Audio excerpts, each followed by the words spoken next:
Good afternoon. On behalf of the King Juan Carlos Center at New York University, welcome and thank you for joining us today. My name is Isabel Pérez Dobarro. I am a concert pianist and PhD from New York University, precisely. So I am thrilled to be back at my alma mater, although virtually, to moderate a panel on the fascinating Pauline Viardot-Garcia. Today we'll discuss Pauline Viardot-Garcia's life and works, her influences and her legacy. A woman that was indeed the Maria Callas of the 19th century, a diva capable of moving audiences through her performances in all of continental Europe. A pianist who amazed Clara Schumann and Franz Liszt with her extraordinary abilities. A woman who commanded the respect of the most important intellectual minds of the mid-19th century, and a composer capable of uniting very different cultures through her music. This year, we celebrate the bicentennial of this figure, and for this reason, I am leading, along with Patricia Kleinman and Anna Tona, an initiative called the Unknown Pauline Viardot, which aims to showcase Viardot's legacy with the goal of expanding the current research and interpretation of this extraordinary figure and personality. Viardot's family, the Garcias, were actually pioneers in bringing Italian opera to New York City. And today, Pauline returns to the city that never sleeps through this panel. I am delighted to present our panelists today. Patricia Kleinman, an Argentine musicologist based in Spain, is one of the world's leading authorities in 19th century women composers research, as well as the founder and leader of the initiative Projecto, CompositorAs, which aims to bring to modern-day audiences previously unknown works by women composers of all times, through new editions and live performances. She is an outstanding researcher, and we are honored to welcome her to this panel. Good afternoon, Patricia, and thank you so much for being here. Thank you so much to you and to the NYU King Juan Carlos Center for having me. Our goal is to convey why Pauline Viardot is so important. She was a great singer, composer, and pedagogue, but also a role model for professional women with great leadership skills. And from Europe, we welcome Amy Kyle, an American researcher and musicologist based in Paris, who will be defending her doctoral thesis at the Sorbonne University, France, in December this year. Her thesis focuses on 3 of Pauline Viardot-Garcia's operettas and the gendered concept of musical genius in the 19th century. We'll speak about that later in this panel. We will discuss with her precisely this concept and how Viardot-Garcia fits within this notion in the socio-cultural context of the 19th century European culture, as well as in modern times.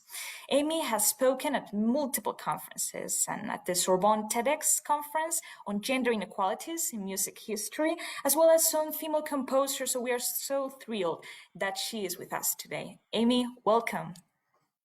Thank you. I am delighted to be participating in this panel, and Viardot-Garcia is such a unique figure for many reasons. One of them is that she has a Spanish heritage, but she speaks 5 languages fluently and sang in them, and she was a very, just a representative of someone who really wanted and strove for a unified Europe.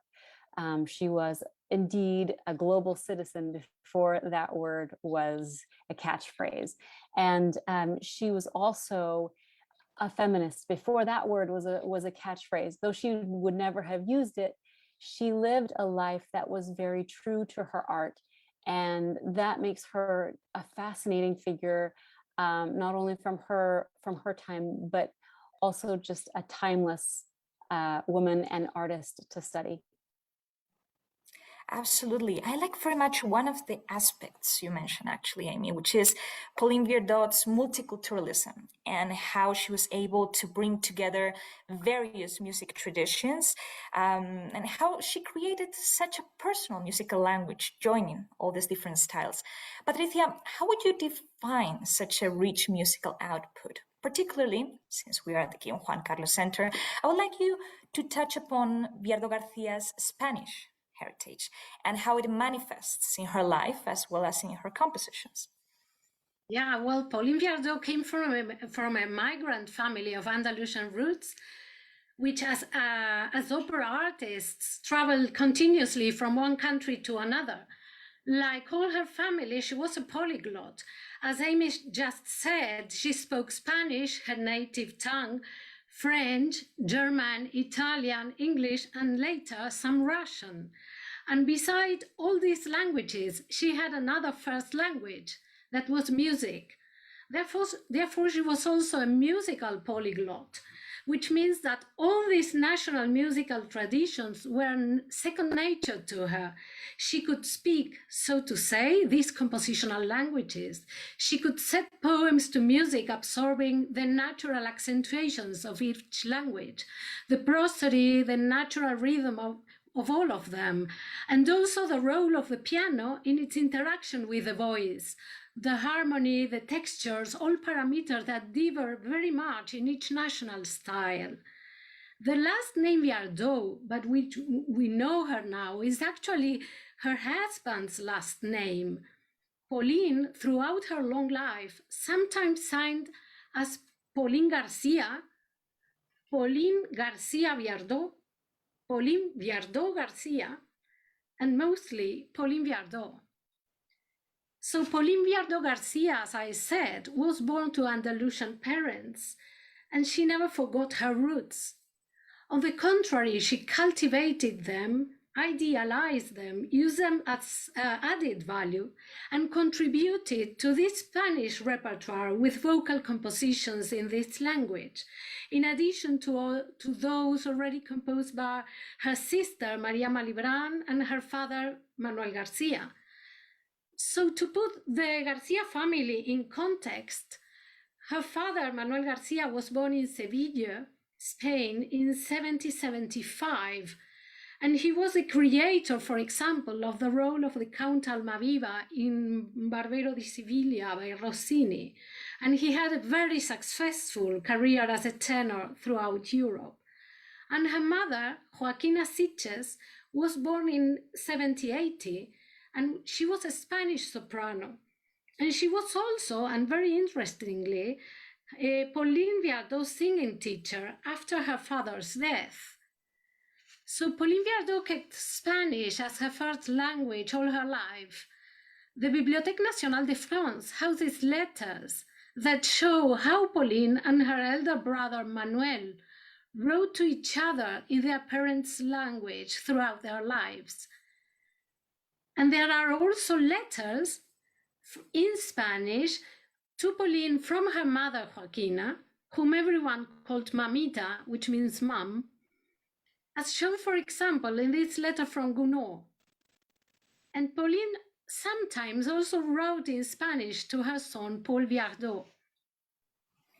So when Pauline began her singing career, after her singing's Maria Malibran's death, she also continued her custom of including Spanish melodies in her recitals, whether composed by her father or by her late sister or by Pauline herself, like the caña that we will hear later, or even music collected from Spanish popular tradition, thus helping to put Spanish music in the musical landscape of several European generations. Like her father, some of her Spanish pieces successfully combine Andalusian and bel canto elements. It is remarkable, though, that she never chooses texts that refer to the archetypes constructed by the French Romantic imaginary of the Spanish. In Viardot's works, there are no smugglers, no gypsies, and the only two bullfighters featured in her pieces were composed in French and several decades later. And one of these two songs is actually against bullfights. On the other hand, the piano accompaniment to these songs does show texture that imitate the guitar strum and at times tapping, as in Caña Española. The guitar texture is a recurring element because the guitar symbolizes the Hispanic soul in the romantic imaginary and immediately gives a national music flavor. So compared to other works composed in the mid-19th century, such as the Tarantelle or the Villanelle, both published in 1850 along with the Caña Española, her Spanish songs and duet from this epoch show, as I said, Viardot's versatility in understanding and using the various and different national musical languages. As a whole, her vocal music also shows an intelligent treatment of the singing voice, and we can also understand, through her compositions, the evolution and change in Viardot's own voice, beginning with a youthful mezzo-soprano with great easiness to reach high notes and brilliant coloratura, to a lyric mezzo with a solid low range. In addition to her achievements as a singer, professional woman, composer, and vocal pedagogue, Viardot also represents, especially for those of us not born in Europe, a bridge between cultures, a person who put Latin America and its musical tradition in the scope of generations of composer and European audiences. She made arrangements of Mexican popular songs such as the duet Ay Soledad and La Gallina, which Chopin loved, and Cuban, such as the Havanese with variations, and performed, as her performance notebooks show, several songs from these countries. And she also put Spanish texts to instrumental music by other composers, such as her arrangements of Chopin mazurkas that have alternative French and Spanish texts, and also to Brahms' Hungarian dances and Schubert's dances. Absolutely. Her work, it's so fascinating, so universal. And she was an extraordinary singer, an exceptional pianist, a great composer. So when we think about her, probably the notion of genius comes up, because when we refer to 19th century composer, this concept of genius appears. The notion emerged precisely at this time in history because artists were not craftswomen or men anymore. They were labeled geniuses. However, how could you define this notion, Amy, as it applies to 19th century women composers, of course, and in the case of Pauline Viardot specifically? I think we have a video explaining this concept. Isn't that right? Yes, that's it. The 19th century philosophical conversation on genius, its origins, powers, and exclusions, is more varied than our 21st century perception of it. This investigation is key to answering the question of why it seems so difficult to recognize female musical geniuses. Women's exclusion from the male philosophical contemplation of genius is revealed in the history of the word itself. The word genius was originally the Roman name for the spirit that inspired men to great heights of invention and creativity. The spirit that inspired women was called Juno. The concept of Juno, however, is absent from the modern vocabulary. This is just one example of a moment when a gendered term became the default, masquerading as a neutral, genderless term. Philosophical writings on genius as a male domain before and during the 19th century informed Western society's concept of the male gender as dominant in matters of creativity. Philosophical writings on gender are linked to those on genius from Longinus and Plato to Kant and Schopenhauer and beyond. From antiquity through the Renaissance, women were viewed as malformed men. In the 17th and 18th centuries, women received their own gender, but only as a means of further justifying a natural hierarchy between the genders. For some 19th century philosophers, including Pierre-Joseph Proudhon, the female gender was not actually part of the human race. It was the soil in which the exclusively male human race grew. Women, of course, have historically recorded their discontent at this subjective inequality as early as the 14th century. Christine de Paysanne, a medieval writer, is often credited as the originator of the Querelle des femmes, or the argument for women's equal treatment. de Paysanne observed that gender is not just a biological division, but a socially constructed one. Later philosophers, from Sojourner Truth to Jenny Dericourt, eloquently explain how physiological claims to male superiority essentially are baseless. Like her peer, Sojourner Truth, Jenny Dericourt, a French suffragette and philosopher, wrote works like La Femme Affranchie as rebuttals to Proudhon and others' claims to a male-only concept of gender and genius. But women like Dericourt and Sojourner Truth present a threat to the hierarchical construction of 19th century society. Historians turned their observing eyes away from these strong female figures as a means of patriarchal self-preservation. But philosophers also actively attacked women who challenged the status quo. Critic Charles Maurras equated women's genius with chaotic degeneration, a theft of the rights of the male gender, and the over-sensualization of art. The critic Paul de Molène, in an 1842 issue of the Revue des Deux Mondes, stated that women's breasts are the reason why they could not generate great ideas. Pierre-Joseph Proudhon, an anarchist and prominent advocate for citizens' rights, had no such ambition for women. He spent considerable time denigrating women's creative capacities in statements like this one. Genius, then, is the virility of mind, its abstract power of generalization, of invention, of conception. Hence, the child, the eunuch, and the woman are left equally wanting. Exceptional women were seen as such an anomaly that Diderot referred to his lover and intellectual correspondent Sophie Volant as a man. In the next century, Jules and Edmond de Goncourt surmised that Georges Sand, Germaine de Staël, and Pauline Viardot-García, being irrefutable geniuses, must have been hermaphrodites. This physiological inaccessibility to an all-male canon by women was compounded by the gaslighting belief that male composers were a universally neutral model, as if to say that the inaccessibility to the canon on the basis of sex was a figment of women's imaginations.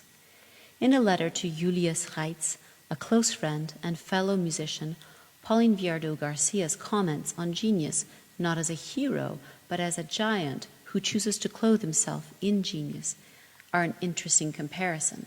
Her metaphor allows, as well, for there to be different ways in which a genius can choose to dress himself and still express genius.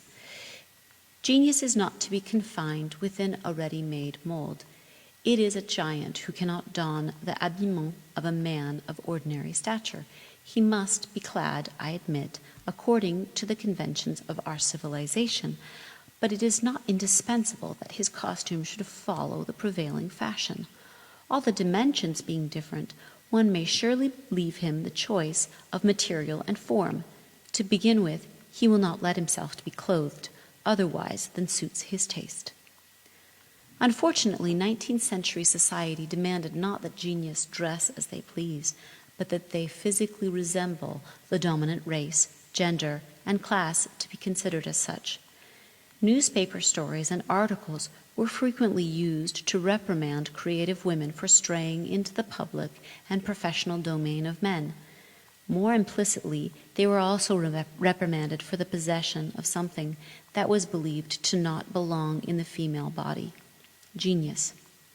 The 19th century's answer to the question of how to put value on exceptional creative output was manifest in the mythology that developed around the concept of the musical genius, a combination of the rising commercial market for printed music combined with the composer as genius marketing strategies for major European concert halls, immortalizing the male composer with the title of genius fixed societal values on the individual first and their creative output second by giving them a heroic masculine status and further forcing society to view women's works through the lens of a perceived inferiority.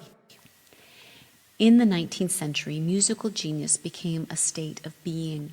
and transported the mystical and mysterious elements of the title beyond investigation. Like religion, it encouraged blind faith in a supreme being or force. The title, being both fixed and mystical in nature, made genius criteria as unapproachable for great musical women as the throne of the great and powerful Oz. Sources of inspiration evolved with the changing social expectations, but were systematically viewed as out of reach for women. 19th century women had something in common with the mysterious idea of genius. They were both only vaguely understood, and that ambiguity invoked mistrust and fear. 19th century female composers found another difficulty if they were also performers, like Pauline Viardot-García. Instead of being seen as having full control over the creative process as composer virtuosos, such as Franz Liszt were, they were viewed as less capable and scolded to stay in their lane. Critic Maurice Bourges took the opportunity upon hearing Pauline Viardot-García perform her composition Le Chêne et le Roseau at a concert given by Frédéric Chopin to give a mild compliment, masking the rebuke that she had forgotten her social place. Decidedly, Madame Viardot desires to follow in the footsteps of her noble sister, who also composed charming things. That Madame Viardot marches along the same path where she, La Malibran, began with success, but not let the delights of the composer make her forget her true calling. Bourges' critique of Viardot-Garcia's music is a warning for Viardot-Garcia to not stray into what, given the emphasis on the male-gendered title of composer, is decidedly not her true calling. The quality of the work is given the patronizing adjective of charming. The 19th century created its own religion of the arts with the canonization of great works. The genius was, and to some extent continues to be, the romantic hero, the loner, the eccentric, and the apotheosis of the individual. We prefer the myth. In the order of genius, in the 19th century, creative women and their gifts to the world were ignored for not fitting the romantic masculine hero mold. There is another, more ancient way to view creative excellence, a way to save the word genius from what it has become. George Sand, in her first letter to Viardot-Garcia, highlights the artist's genius as a character strength, not as a title. Queen of the world, if I had millions, I would spend them on an oriental rug to put at your feet. I do love genius, but when it is combined with goodness, I kneel at its feet.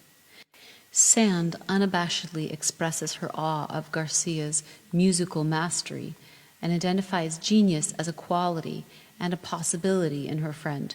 Sand easily recognized Viardot-Garcia's potential and expressions of exceptional creativity as seeds of possibility, not as her only title. The question of gender is, of course, expressing a symptom of a deeply flawed hierarchical system designed for exclusion. 19th century genius is an illusion, at best a means to glorify the great accomplishments of the individual, and at worst a means of skirting responsibility for change, innovation, and intense concentration for the rest of society.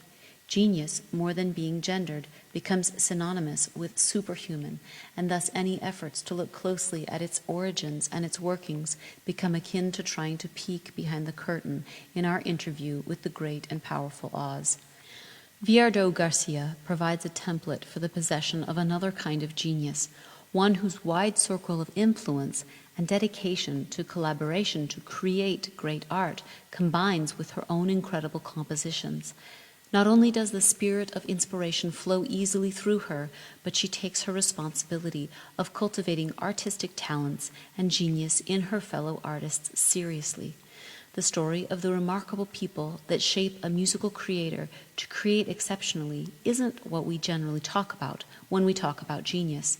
In the 19th century, genius moved, instead of closer to the scientific realm, further into the magical, undefinable space of myth and hero worship. But the other side of that coin is a relinquishment of the responsibility for the future, looking to, identifying, and holding up humans as irrefutable geniuses in the past and in the future relinquishes us, mere mortals, from the liability of improving society and art. It releases society from its necessary role of nurturing and developing artists. For musical works by women to take their place in the pantheon of creative achievement, we must restore genius to meaning, the spirit of inspiration that abides in us all. Those who rise to exceptional creative achievement through a mixture of environment, education, obsession, and sheer luck give us the opportunity to find out how society should nurture creativity, who is being overlooked, and what the whole story tells us about our cultural expectations.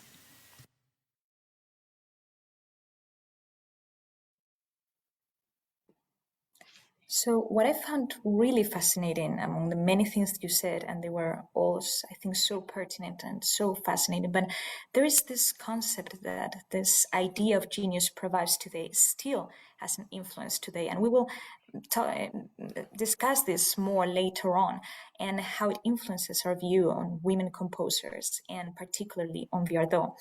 And this view has provided in such a way that usually we know the Pauline Viardot as a singer or Pauline Viardot as a pianist, but definitely her compositions are not as known, and therefore I would like to focus now on Pauline Viardot's artistic output.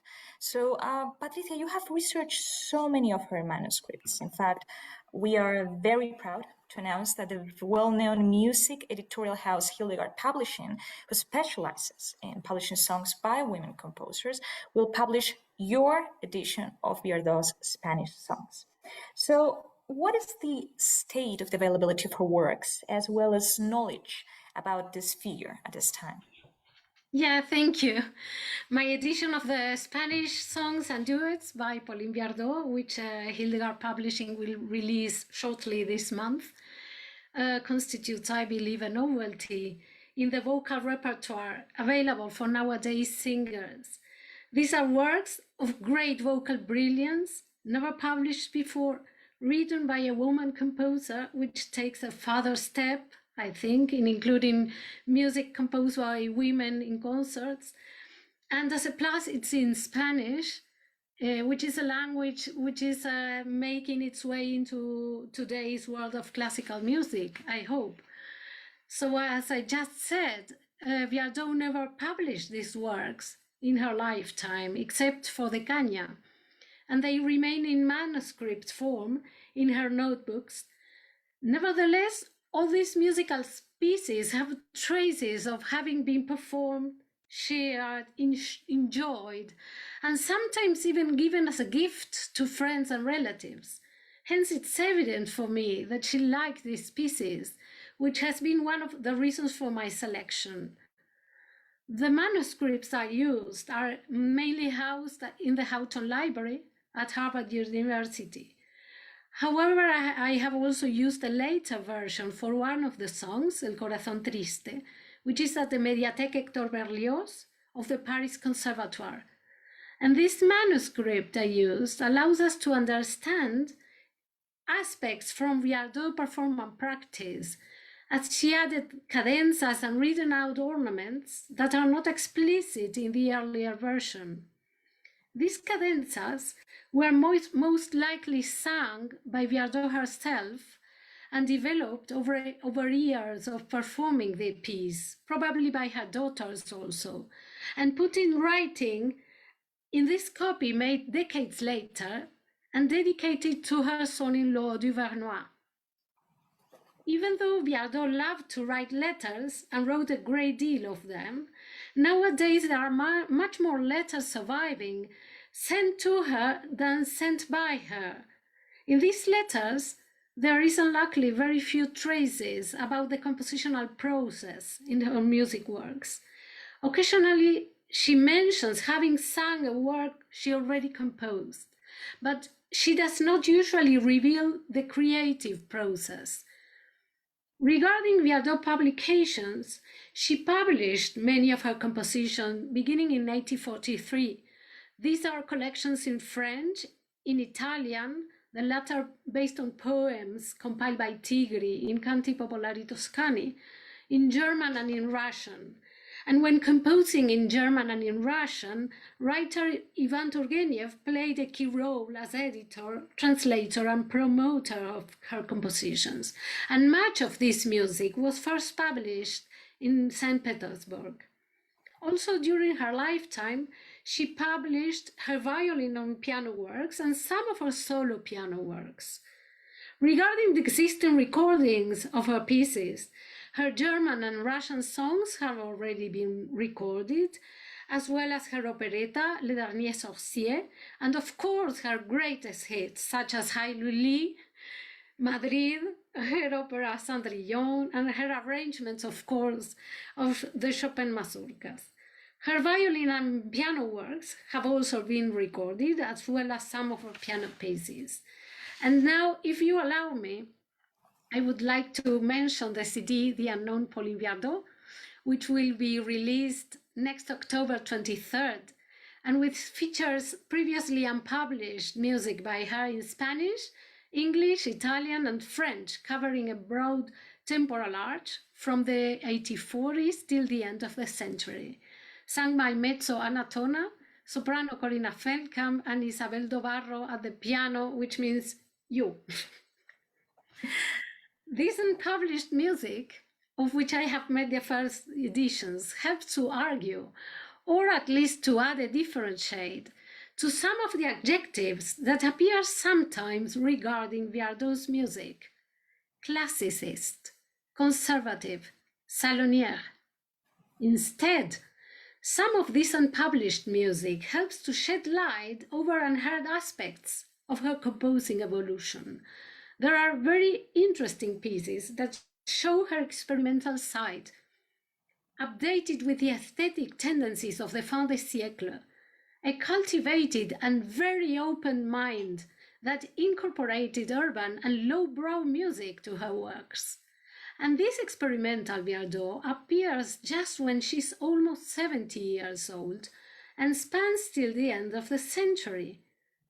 Some of these pieces' manuscripts cannot be dated, but we can infer that they are from her old age by her trembling pulse and deteriorating sight. So, since you have elaborated on your new edition of the Spanish songs, let's focus on this repertoire. Please tell us more about these songs. What can we find there? Well, the composition of works in Spanish by Pauline Viardot constitutes a logical continuation to the set of works that were part of the Garcia family background, which were widely accepted by the European audiences. And Pauline Viardot-Garcia had begun to compose works for voice and piano as early as 1838, when she was just 18 years old. And her first work in Spanish, Pascual, ¿por qué olvidas el rebaño?, dates from 1840. I cannot translate that. Why do you miss your own? Well, to this same decade, and after her trip to Spain in 1842, belongs her very short lullaby as a Reina Serrán on a popular text, and written for her first daughter, Louise, later Louise Edith Viardot, a very important composer herself. Also to the 40s belong Caña Española, El Corazón Triste, Las Seguidillas de los Oficialitos, El Fandango del Diablo, and La Jota de los Estudiantes, although there are doubts regarding the real authorship of this last piece. So all these pieces were composed by a very young Pauline Viardot-Garcia, who was enjoying a successful opera singing career with lots of traveling. And as I said, she sometimes fuses elements of bel canto, especially in two of her solo songs, El Corazón Triste and Canción Española, with stylized Andalusian elements, such as the imitation of the guitar's textures, the use of seguidillas, fandango, and other ternary rhythms of Andalusian evocation, the use of the Phrygian mode, the challenging coloratura passages, the ayes, that it's like a lament, with an improvisatory spirit, though they are of course notated in the score, and expressive ornamentation and rubato, among other features. From the 1859 dates Canción Española, and in subsequent decades would follow Rondeña, Mi Numen Parlero with a delightful habanera in its middle section, another fandango, La Tortolilla Triste, which has a French alternative text, and Canción de la Infanta. Working with manuscripts dismantles the idea of a musical work as an immovable text, an idea that lots of musicians have about the music they play or singing. It is especially interesting in cases like the Spanish duet Mi Numen Parlero, an undated manuscript that has revisitation, pentimenti, and modulatory zones that offer very different solutions, and they are all by Viardot's own hand. Through these changes, we can see Viardot's musical thought, as well as the discarded elements and her recycling of musical elements. This process of revisitations also happened in another unpublished work based on a fable by La Fontaine, Pérez, of which there are two versions. The first one is from her youth years, when she was a very active singer involved mainly in Italian opera. So the musical language of this first version has lots of connections with Donizetti's style and is clearly Italianate. But as she reworks this piece decades later, when she had long ago retired from stage, the work becomes a chamber song in the French folklorizing tradition. Another interesting feature of Viardot that shows her sensitivity to languages is that while many Italian songs have an optional French text, she takes care to adapt dynamics and articulation markings to each language. In other words, she does not reproduce these dynamics and articulations mechanically. This is also the case for the Caña Española, which she published in French with alternative Spanish text, and where the articulation markings sometimes differ from those that is on the Spanish original manuscript.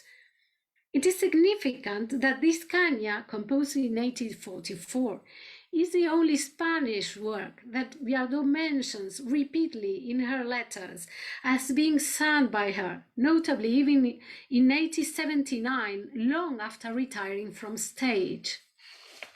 Well, we've been discussing so many topics about Pauline Viardot. I think it's about time that we listen to her wonderful music. So we're going to listen now to Caña Española, precisely.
So this was mezzo-soprano Anatona and myself performing Caña Española at the Museum of the Romantic Life, Museo del Romanticismo in Madrid.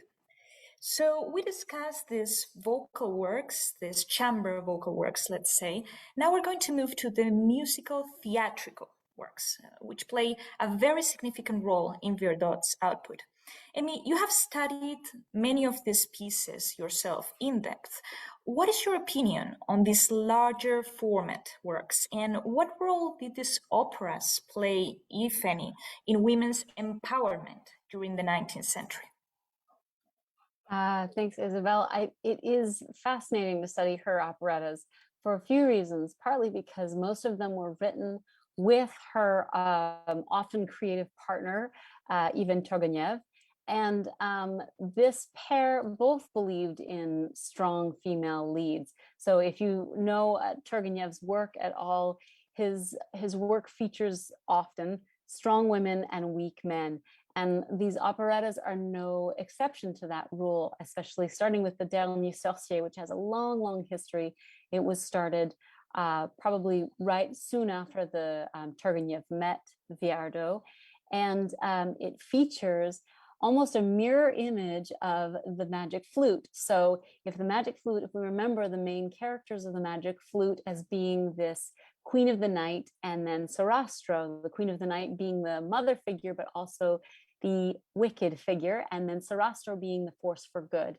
Now in the Dernier Sorcier, Viardot and Turgenev flip that on its head, and they make the Queen of the Elves, who is not the natural mother of the heroine Stella, but she is the force for good, and she essentially adopts Stella as her kind of spiritual daughter. And Kakamish, the actual biological father, is the Queen of the Night figure, the one that has lost their power and must be chastised by the force for good, which is the Queen of the Elves.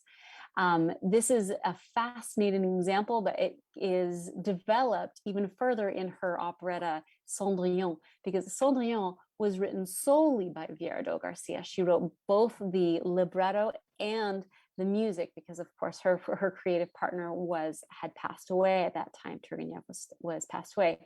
And there are quite a few really interesting features of Cendrillon. Cinderella is a theme that we have seen in multiple operas, Massenet being one that she probably knew intimately. And she changed a few really interesting details, like, for example, the fairy godmother chastises and corrects essentially the wicked stepfather, not stepmother. And so that example of a female outweighing and counterbalancing a male is something that we don't see in fairy tales. Another really interesting feature is that the love duet between the Cinderella and the prince is essentially exactly the same music as what is found in the Dernier Sorcier, except for the words. Now the prince sings exactly the same thing as Lelio, the love interest from Dernier Sorcier, but the prince but Cinderella gets to express her own desires. Whereas in Dernier Sorcier, the love duet, Stella is still fearful and expresses that in her lyrics. Cinderella is able to fully embrace her own excitement at this moment, and to talk about it in a way that she's fully conscious and wants to be a part of it, not that she is a force to be acted upon. And Viardot really develops that idea in Cendrillon. She makes her characters even stronger, and which I think is notable, because I think sometimes when you look at Dernier Sorcier, you think, well, it's just because Turgenev wrote the libretto, but Viardot was not only a supporter of women's rights, though she was not an active suffragette, she lived a life that showed her support of women's works, and her operettas are some shining examples of that. I like very much this concept that you say, that she truly lived this empowerment. She truly represented that empowerment through her life, in a similar way that her sister also did, her sister Maria Malibran. We have to remember that Pauline Viardot came from this family of musicians, of very eminent musicians. In fact, the Garcias were the first ones to bring Italian opera here to New York City. So her sister Maria Malibran was indeed one of the greatest opera divas of the Romantic age and a composer in her own right. We will now listen to one of her songs called Rataplan, performed by Anatona and the Duo Savigny on Romantic era instruments.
Mezzo-soprano Anatona with the Duo Savigny performing on Romantic era instruments. So we spoke about Viardot's vocal output and her career as an opera singer, but Viardot was also a virtuoso pianist, and I really like to emphasize this as a pianist myself. Her piano output shows that she was a very accomplished performer who was knowledgeable of the latest piano techniques at the time. In works such as Serenade or Artha Pepita, one can see some of the main elements of the 19th century piano writing aesthetics, such as brilliant scales, third passages, broken octaves. There's also something very fascinating about Viardot-Garcia's piano opus, though, to be yet explored, and it's the relationship between her piano works and her songs. Many times we think of Pauline Viardot as a singer who accompanied herself at the piano, but perhaps we can think about her as a pianist who accompanied herself by singing. And in a way, this very intimate relationship between the piano works and the vocal works show these traits. In fact, many of her piano pieces were either a preparation for her songs. That's the case of the Tarantella that I was really honored to premiere in Seville at the Real Alcázar a month ago, and also transcriptions of songs. And in this case, for example, we find this piece, Artha Pepita. And really, you can definitely see how she adapts elements of each language and how everything blends so beautifully together. So her piano pieces, of course, are full of melodic lines, of beautiful, beautiful melodic lines. But at the same time, you can see this influence, this imagination of the piano in there whenever she's composing her songs. In a way, I like to see this as Mahler would treat his songs and then his symphonies, this relationship between instrumental music and vocal music through these references. So let's listen to one of these pieces, actually, which is Artha Pepita. And this is a performance I did again at the Museum of the Romantic Life in Madrid.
So something that you can also see in this piece is this influence of these national traditions, these folkloric traditions, which also appear in her chamber works. For example, in the Mosso, which I was very lucky to perform with National Music Prize Miguel Borrego, and also the Sonatina. It's another very important chamber music work that Pauline Viardot has. So we see all this great output of an extraordinary quality that it is still relatively or very unknown.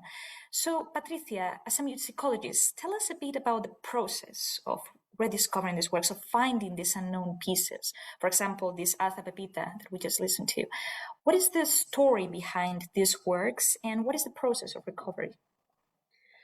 Yes, well, Artha Pepita was published by Viardot during her lifetime, but it is one of the many works which is currently out of print, like many works of Viardot. So the Bibliothèque Nationale de France houses a copy of it, of the early 20th century edition, that means the original edition, and it is possible to get a reproduction if you write to them, although the process takes some time.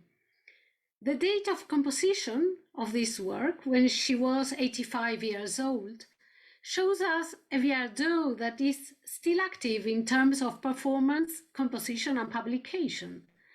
And this Spanish work, which, as you said, is one of the last in her catalogue, closes a period that had opened in 1840 with her first composition in Spanish by the young Pauline García, and show how the Spanish heritage was present throughout her life. Other works, such as the first version of the Tarantelle you mentioned before, and the Andantino for oboe and piano, are located in musical albums of friends with autograph dedications. And the special case is Rondegna. The original autograph manuscript is lost, but a facsimile of it is printed within a history of Western music written by Emil Naumann and dedicated to him. So fascinating, really. And it is still striking to me that these works are not known. And this is very much linked to what we've seen in the video, this idea that women works do not access this canon because of preconceived ideas of genius, etc., that still appear today. And this is something I would like to revisit again with you, Amy. How do you think this concept of genius, of myth, influences our perception of Viardot and of other women composers nowadays? Well, myth still plays a really important part of how we see composers and who gets programmed in these symphony halls. And so if you think about the idea of a myth, I mean, the image of Beethoven comes to our minds quite readily. But in the case of female composers, generally, if we address a female composer, she is seen as the only one or a pioneer in her field. Instead of saying that Viardot followed in the footsteps of Caccini, she is seen as the only one. And the same thing happens with Ethel Smythe and women composers of today. They are all seen as pioneers instead of women who are building on a rich tradition of other female composers and what they have composed. And so that idea of myth, instead of playing in women's favor by saying that they are this kind of miraculous appearance that's never happened before, essentially separates the idea that female composers can continue to create, and they have been creating for as long as male composers have. And so it creates this block in our own minds and in our cultural perception of what women have done, what women are doing, and what women can do. Absolutely, this is so true. And I think we have to be conscious about this to change it and to allow that more works by women composers reach the stage. I am very happy to see that we have some comments from the audience, and one of them by Caroline Sebron says, what was Viardot's relationship with her peers as a composer? So actually, two other people are going to explain that to us. Those are Nicole Leone and Randi Marrazzo, two our panelists who are joining through video and represent a modern reveal, an international reference in the promotion of vocal works and stories of women composers through performance, research, and advocacy. It was founded in 2019 by Randi Marrazzo and Nicole Leone and began with a website, a modern reveal that you can still visit today, initially featuring 27 composers and 150 songs. It currently focuses on Italian and early Latin music, but it gives more resources, composers, and songs which are being added regularly. For each composer featured on their website, Pauline Viardot is one of them, and there is a biography, a list of songs composed, so it's very interesting that you visit this webpage, created by Randi Marrazzo and Nicole Leone, who are the co-founders of A Modern Reveal. Randi Marrazzo is a professor at Temple University and has developed an outstanding trajectory in the promotion of women composers, while Nicole Leone is also has a multifaceted singing career in New York, Philadelphia, and ardent promoter of women composers, and also has a degree in economics, so a very varied education. So we're going to answer this question. So what was the influence of Viardot in other composers at her time? They're also going to touch upon her role as a teacher. And finally, they will discuss how can we advocate for women compositions nowadays. Let's watch this video. Randi and I are so thrilled to be participating in this panel today celebrating Pauline Viardot's bicentennial. Thank you so much for inviting us. Thank you.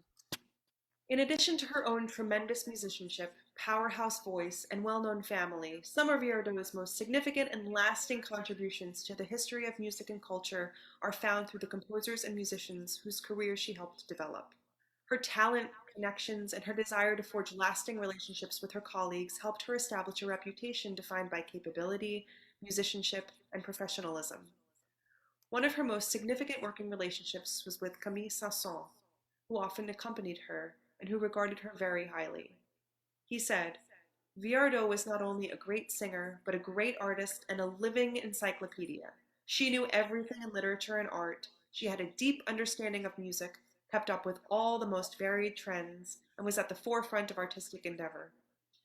His experience working with and knowing Viardot, who helped update and vitalize the classical music scene in St. Petersburg, Russia after her debut there in 1843, helped him establish a relationship with Tchaikovsky and led to Saint-Saëns' 7 concert performances in St. Petersburg.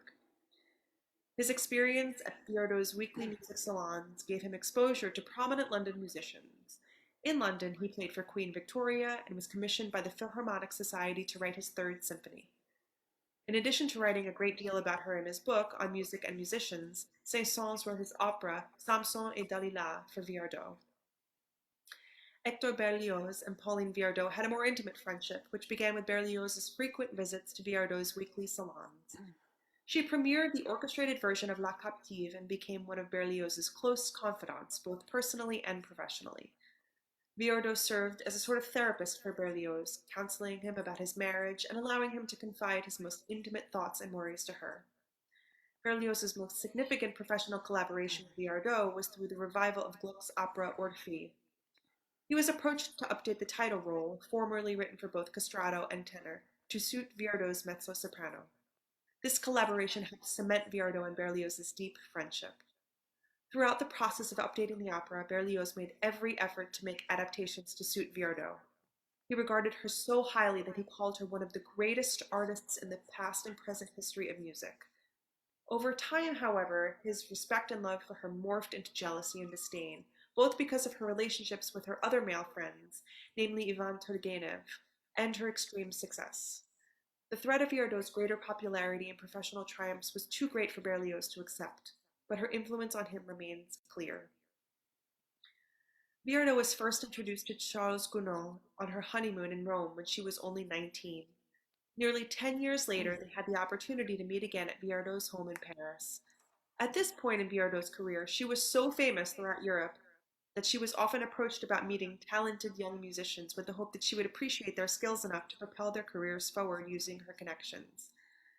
Exhausted by the prospect of meeting yet another budding musician, she initially did not want to meet Gounod, but when he was brought to her home without warning, she had no choice but to see him. When, when he began singing and playing his music, Viardot became very fond of him. This meeting was the vehicle through which Gounod's career truly began. When it came time for Viardot to renew her contract with the opera in Paris, she did so under the condition that one of Gounod's works, Sappho, be produced there with Viardot in the title role.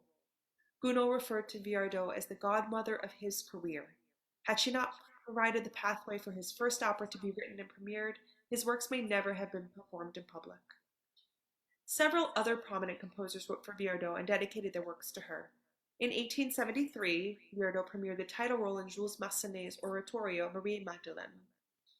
Gabrielle Fauré was engaged in 1877 to Viardot's daughter Marianne and dedicated several songs to Viardot and her daughters. Giacomo Meyer wrote the role of Fides in Le Prophète for Viardot, and Robert Schumann dedicated his Opus 24, a collection of Heine songs, to her. These dedications and connections offer Viardot a place within the ranks of the well-respected and successful musicians that lived, performed, and composed in the 19th century, and provide a clear understanding of the influence she had throughout Europe during her lifetime. Pauline Viardot dedicated as much energy to her teaching as her singing, and the importance of her contribution to the art of teaching voice cannot be overstated. As her stunning international operatic career was winding down, Pauline Viardot began to teach at the Paris Conservatory, as well as privately in her home in Paris. The Viardot salons continued encouraging young musicians, and Pauline often wrote music for her students to involve them in small performances there. Her oeuvre includes 100 songs. Some are transcriptions of Chopin mazurkas for voice, which Pauline played and sang to Chopin's delight. Some are folk song arrangements, and others are through composed songs of an expressive nature, as well as operettas. She left behind teaching materials too, some housed at the Paris Conservatory, and several volumes of wonderful warm-up exercises for teaching bel canto technique. I use them at times in my studio, and they are not easy. Pauline's students were of all nationalities, and returning to their homes, they continued her vocal legacy in their own countries. Among her European students whose careers were exemplary and who later taught were Désirée Artaud of Belgium, Filia Litvina from Russia, and two famous Wagnerians, Marianne Brandt and Amalie Mattern. Wagner once told the singers, "Go to Viardot and learn how to sing Mozart. You will then be able, without harm to your voice, to sing my operas." To German-born Anna Schoen-René, a singer, conductor, author, and teacher, Pauline was a towering presence in 19th century culture. After Anna's operatic success in Europe, she resided in the United States, where she sang concerts in Minnesota, and later continued Pauline's legacy by teaching at the Juilliard School of Music. Her students include Risa Stevens, Paul Robeson, and Margaret Harshaw, who sang at the Metropolitan Opera and were teachers themselves.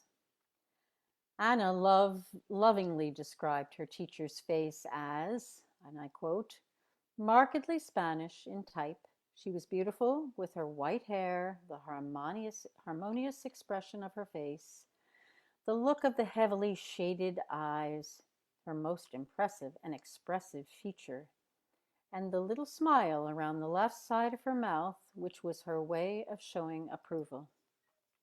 Her outer appearance was a mirror reflecting an inner nature of charm, nobility, and a vast culture which she expressed to everyone."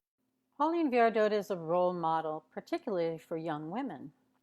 Her dedication to her music and her perseverance in encouraging others is as important now as it was in the 19th century. Her songs are interesting, varied in languages and style, contain important technical challenges, and yet are accessible to singers of all levels. You know, on social media, we have seen that colleges and universities are now embracing the idea that their students want to sing music by females like Viardot, as well as males. And this is a very big step. I witness college-age students at Temple University, for instance, being invited and encouraged to choose from Pauline's songs in different languages regularly. Once they are committed to her music, they are urged to research and understand Pauline's story and her legacy. The students are asked to share this information with their peers in a group setting, along with the music, and the results of these steps establish successful ways of advocating for future performances of music by female composers, such as Pauline Viardot. Because of Pauline's inspiring and hard-earned place in music history, we are driven to promote her works and share information about her life and career. In addition to the information we share on our website, we regularly provide resources on our social media channels and through the 24 Italian Songs and Arias by Women Composers book. In July of 2019, we offered a lecture on women composers to a summer workshop for young female-identifying composers. 2 more lectures this past summer with the National Association for Teachers of Singing and the Canadian Federation of Music Teachers Association included Viardot's song Povera Me. Earlier in 2021, we hosted 2 virtual concerts featuring voice students from Temple University singing music by women including Viardot. And in 2019, we programmed and performed in a concert in New York City in partnership with New Camerata Opera, featuring several songs by Viardot and excerpts from her chamber opera Cendrillon. Ensuring that Viardot's music is performed often is one of the most important ways we can think of to honor and share her legacy. And we look forward to continuing this really important work in the coming months and years. Thank you all so much for having us today and for your dedication to expanding Pauline Viardot's influence and promoting works by women composers who deserve their rightful place in music history. Thank you so much. Thank you so much, Nicole and Randi, for such insightful ideas and such insightful comments. I am so delighted, so happy to see people from all over the world coming together in this panel. For example, Sonja Davison, who is in the UK right now. Hello, Sonja. Or Emily Etzust, watching from Toronto, Canada. Or Caroline Severon. So people from really all over the world joining around Pauline Viardot. And actually there's a very interesting conversation going on. Perhaps Patricia, of course, Amy, if you want to also comment on this, on the Spanish dialect, diction and pronunciation that could be recommended when performing these songs. So we have Ana Tona, who you listen to her wonderful singing in these recordings. She opts for a middle of the road Castilian, because the southern dialects, and that's true, they have a lot of variation. So she's going for this Castilian accent. But I believe, Patricia, you know, yourself also as a singer, it's fascinating, the possibilities of choosing different dialects or accents to perform these songs. Sure. Well, we will never know how Pauline sounded. So, and luckily she was one of the last generations not to be recorded. And it's really a pity. We will never know how that voice was like. So we don't know either how was her Spanish. Right. So maybe with an historical informed approach, we should sound like Pauline, maybe with a little touch of French. I don't know. Because really, I mean, her works are in Spanish, but they are not folkloric. Some of them, maybe they are, like Rondeña or La Jota, or even the seguidillas de los oficialitos.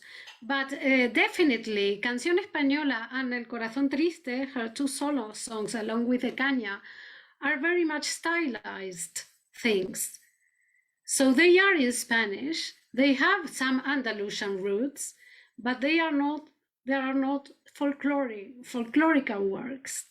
So maybe it's not that important. Absolutely, and I love that idea that all possible accents, all possible dialects are possible within the performance of Viardot's works, and that dwells into this brilliant quality that she had. For example, in one of the songs that we are actually doing the premiere recording on this CD that we are releasing in October 23rd, actually Le Moissonnier, we have this French text, but we have also a a German story combined with sort of Spanish flavors. You really see in one song this combination of such a varied output and such varied cultures, and that's, I think, the most important point in Viardot's music and in herself, really, this universality, this multiculturalism, how she was able to bring everyone together. So this year we celebrate the bicentennial of the birth of Pauline Viardot, and I am very curious to know what would be the panelists' wish list for this bicentennial celebration. For example, Patricia, what would be your wish for this year? Yes, the bicentennial is undoubtedly a great time to focus on this wonderful singer and composer, especially in her less studied facets. But it's also an opportunity to apply some critical thought to how traditional musicology has studied women composers, very much prioritizing anecdotes and discussing their intimate relationships instead of their professional achievements. Also, as the excellent work by Nicole has shown, there should be a reformulation of concepts still taken very much for granted and very entrenched in musicology and musical culture. So Pauline Viardot should have her own space in music history and music history books, because in fact, it's only been recently, since more books on Pauline has been written, that many people have discovered the importance of Viardot in the cultural scene of her times, as well as her many professional relationships. And nevertheless, when we read, for example, Berlioz's memoirs, Viardot only appears as a very marginal figure and not as the collaborator, helper, and professional counselor that she was to him. So it seems that professional women only appear in books that focus on professional women, while books and essays that focus on professional men seldom mention professional women. But for us, women have the right to appear in books written about men, and not only as mothers, lovers, or muses, but as professionals that, as was the case with Viardot, open professional opportunities to male composers that afterwards not always care to mention these facts in their memoirs. So my wish is that this bicentennial is a springboard for Viardot to settle permanently in our knowledge of the history of the 19th century music scene, from which she had been sometimes erased. Absolutely. And I think that goes very well with this question that desde Manhattan, Jose Angel Abad, is asking us. In what way would you like new generations of young female musicians look like Pauline Viardot? And in which way is this bicentennial really, and adding to his question, will definitely influence young female artists today? So, Amy, what is your wish list, and how do you think Pauline Viardot influences artists today? Well, I'd like to add my voice to Patricia's, that I hope that this also contributes to the discussion of female composers as part of the general discussion, and not just a specialized discussion on women. For example, Gounod's Sappho, Gounod referred to, in the few letters that he didn't destroy during that time, he referred to Sappho as our opera, because Viardot had such a big part to play in the creation, the composition, and the inspiration for this opera. And so I hope part of my wish list is that Viardot takes her place like other female composers in the general history of music history, and not a specialized music history. And then also I hope that this is a precedent that is set, and that there are other female composers that their lives and their works are celebrated in much the same way, so that we can correct this cultural amnesia that we seem to be suffering from, that seems to have forgotten 50% of the musical compositions of the world,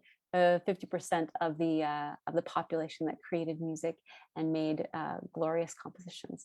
And one of those representatives is, of course, Pauline Viardot-Garcia. So it is about time to recover, to rediscover, to perform, to research about all these pieces, about all these great composers.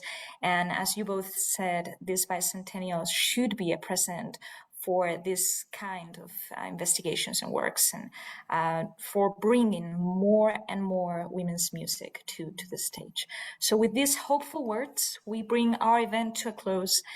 First, many thanks to the King Juan Carlos Center for holding a space for this event, facilitating it, and especially to Jordana Mendelssohn and Laura Turegano for their extraordinary work and for inviting us to join their very prestigious series. We're extremely happy and grateful for that. Of course, we would like to thank Isabel Duverger for her very good work as a staff and making sure that everything runs smoothly. So thank you so much, Isabel. And also, we would like to thank many institutions that made this process of recovering Pauline Viardot's work possible, such as the Bibliothèque Nationale de France, Hampton Library, the Museum of the Romantic Life, Museo del Romanticismo in Madrid, and of course, mezzo-soprano Anatona and Duo Savigny for their fantastic performances, and our wonderful panelists today, Amy, Patricia, thank you so much. Thank you. Thank you. And thank you also to Nicole and Randi for their insightful comments. And thank all of you, thank you all for joining us. I hope you are as fascinated as we are with Pauline Viardot-Garcia and that you continue listening to her works and exploring this fascinating figure. Thank you so much.